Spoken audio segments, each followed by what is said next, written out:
At lahat ng mga bagay na inyong hihingiin sa panalangin na may pananampalataya ay inyong tatanggapin.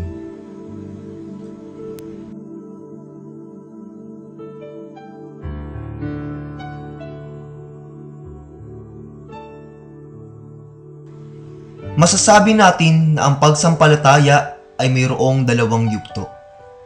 Ano-ano ang mga ito? Ang unang yugto ay ang pagsampalataya ko ng bawat binyagan. Ang ikalawang yugto ay ang pagsampalataya natin ng simbahan ng bagong bayan ng Diyos. Sinisimulan natin ang ating pananampalataya sa pagbigkas na sumasampalataya ako. Ang pananampalataya ay ang pagtugon ng tao sa Diyos.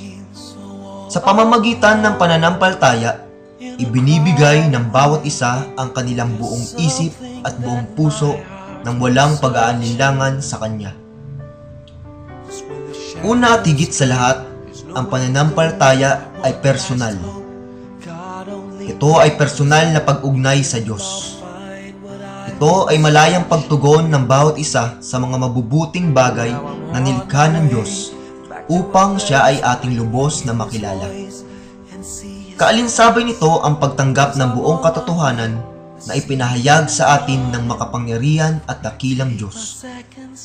Para maging mas maliwanag at klaro ang lahat, ang sumasampalataya ay ang pananampalataya ng simbahan na ipinapahayag ng bawat miyembro o mananampalataya. Sa tuwing ipinapahayag natin ang pananampalataya, ay ipinapahayag din natin sa Diyos kung sino tayo. Tayo ay mga inampong anak sa ngalan ng kanyang bugtong na anak na si Jesus. Dito natin maaaring makita at tangkilikin ang pinagyamang aspekto ng ako bilang kabahagi ng simbahan.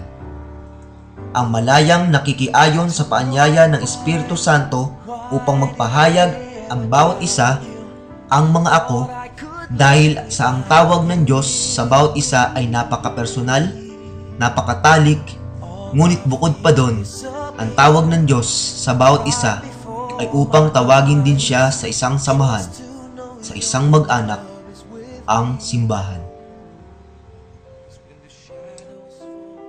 Salamat sa Diyos at nalikha, nalalang ang bawat isa.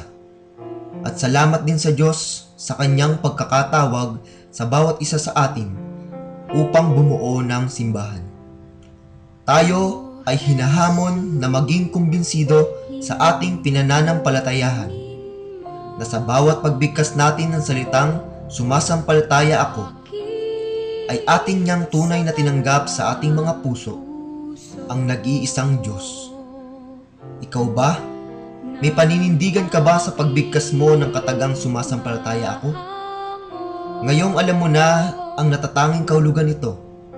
Ano ang dapat mong gawin at baguhin sa tuwing binibigkas mo ang sumasampalataya ako?